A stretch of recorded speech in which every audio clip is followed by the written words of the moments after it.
দিনের বেলায় যদি ফিজিক্যাল ইন্টিমেসিতে যায় হাজব্যান্ড ওয়াইফ এবং দেহ থেকে যদি সিমেন আউট হয় রোজা ভেঙে যাবে।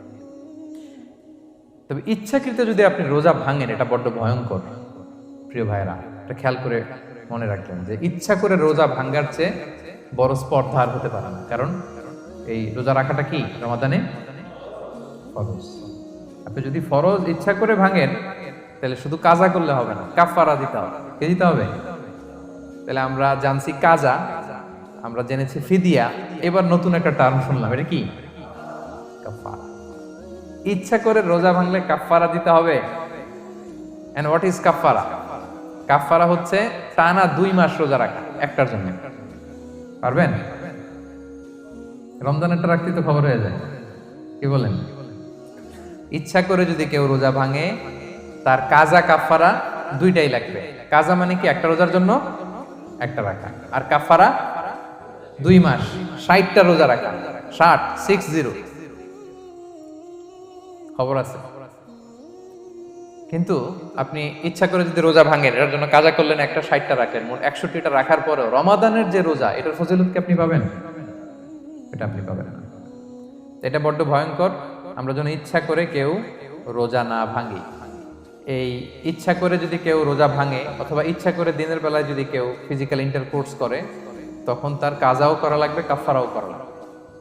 এই ভুল যেন আমরা কখনো না করি, মনে থাকবে। এবার একটা মজার হাদিস শোনেন, সহিহ বুখারী। এক সাহাবী দৌড়ে এসে রাসূল সাল্লাল্লাহু আলাইহি ওয়াসাল্লামকে বলতেছে, ইয়া রাসূলুল্লাহ হালাকতু ইয়া রাসূলুল্লাহ, হে আল্লাহর রাসূল আমি তো শেষ। সাহাবী বলতেছে, ইয়া রাসূলুল্লাহ আমি তো শেষ। তুমি শেষ, কি হয়েছে তোমার? রাসূল সাল্লাল্লাহু আলাইহি ওয়াসাল্লাম বললেন, ওয়ামা আহলাকাক, তুমি কেন, কি সমস্যা? হালাকতু ইয়া রাসূলুল্লাহ লিটারাল মিনিং হচ্ছে ইয়া রাসূলুল্লাহ আমি তো ধ্বংস হয়ে গেলাম। রাসূল বললেন, কি হয়েছে, কিভাবে ধ্বংস হইলা?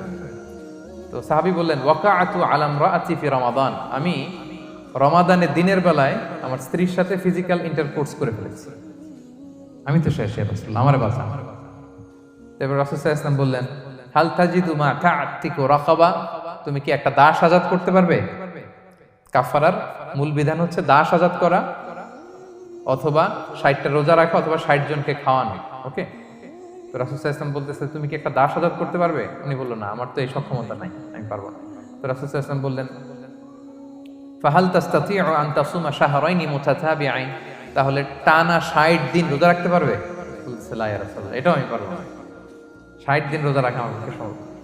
এরপর রাসূল সাল্লাল্লাহু আলাইহি ওয়াসাল্লাম বললেন, ফাহাল তাজিদু মা তুতঈমু 60 মিসকিনান, তাহলে 60 জনকে খাবার খাওয়াইতে পারবে? বলতেছে, না এটাও পারবো না। তো কোনোটাই সে পারবে না। এবার উনি বসে রইলেন। ফাউতিয়া বিআরাকিন ফিহি তাম, হঠাৎ করে রাসূল সাল্লাল্লাহু আলাইহি ওয়াসাল্লামের কাছে এক ঝুড়ি খেজুর আসলো। এবার রাসূল সাল্লাল্লাহু আলাইহি ওয়াসাল্লাম বললেন, সেই লোক কোথায় যে কিছুই করতে পারবে না, ডাকো। এবার আসলেন। এবার রাসূল সাল্লাল্লাহু আলাইহি ওয়াসাল্লাম বললেন, তুমি দাসও আজাদ করতে পারবে না, 60 দিন রোজা রাখার নিয়ম এটাও পারবে না, 60 জনকে খাওয়ানো এটারও সক্ষমতা নাই, তাহলে এই যে এক ঝুড়ি খেজুর আসছে আমার কাছে সাদাকার খেজুর, যাও এটা তুমি দান করে দাও আল্লাহর রাস্তায়। এবার উনি বলতেছে, আলা আফকারা মিন্না ইয়া রাসূলুল্লাহ, আমার চেয়েও গরীব কাউরে দান করব? রাসূল সাল্লাল্লাহু আলাইহি ওয়াসাল্লাম বললেন, হ্যাঁ। উনি বলতেছে যে আমার চেয়ে গরীব মদিনায় কেউ নাই। উনি বললেন, ফামা বাইনা লাবাতাইহা আহলু বাইতিন আহওয়াজু ইলাইহি মিন্না ইয়া রাসূলুল্লাহ, এই মদিনায় আমার চেয়ে গরীব, মানে এটার প্রতি মুখাপেক্ষী আমার চেয়ে বেশি কেউ আর নাই। ফাদাহিকান নবী সাল্লাল্লাহু আলাইহি ওয়াসাল্লাম, রাসূল সাল্লাল্লাহু আলাইহি ওয়াসাল্লাম এই কথা শুনে হেসে দিলেন। হাত্তা বাদাত আনিয়াবু, রাসূল সাল্লাল্লাহু আলাইহি ওয়াসাল্লামের চোয়ালের দুই পাশের দাঁত দেখা গেল। রাসূল সাল্লাল্লাহু আলাইহি ওয়াসাল্লাম সাধারণত হাসতেন না, দেহেক যেটা এটা খুব কম হাসতেন না, তিনি তাবাসসুম যেটা স্মাইলিং মুচকি হাসতেন, ওটাতে দাঁত দেখা যায়। কিন্তু এই লোকের কাণ্ড দেখে, এই সাহাবী রাদিয়াল্লাহু তাআলা আনহুর কাণ্ড দেখে রাসূল সাল্লাল্লাহু আলাইহি ওয়াসাল্লাম হাসি আর থামে রাখতে পারলেন না। ফাদাহিকান নবী সাল্লাল্লাহু আলাইহি ওয়াসাল্লাম, রাসূল সাল্লাল্লাহু আলাইহি ওয়াসাল্লাম এমন হেসে দিলেন যে ওনার দাঁত দেখা গেল, এরকম হাসি উনি হাসেন না। এরপর রাসূল সাল্লাল্লাহু আলাইহি ওয়াসাল্লাম বললেন, কি আর করা, যাও, ইযহাব ফাআতঈমহু আহলাক, যাও নিয়ে তোমার ফ্যামিলিতে খাওয়াও। করছো তুমি বড় ভুল, এখানে কাফারা দিতে হবে, 60টা রোজা রাখা, দাস মুক্তি, 60 জনকে খাওয়ানো, কিছুই পারবা না। আসলো খেজুরের বক্স, তোমার সাহায্য করার জন্য দিলাম, যাও এটা সদকা করো। এখন তুমি বলতেছো তোমার চেয়ে গরীব আর মদিনায় কেউ নেই, তো কি আর করা, যাও তুমিই খাও।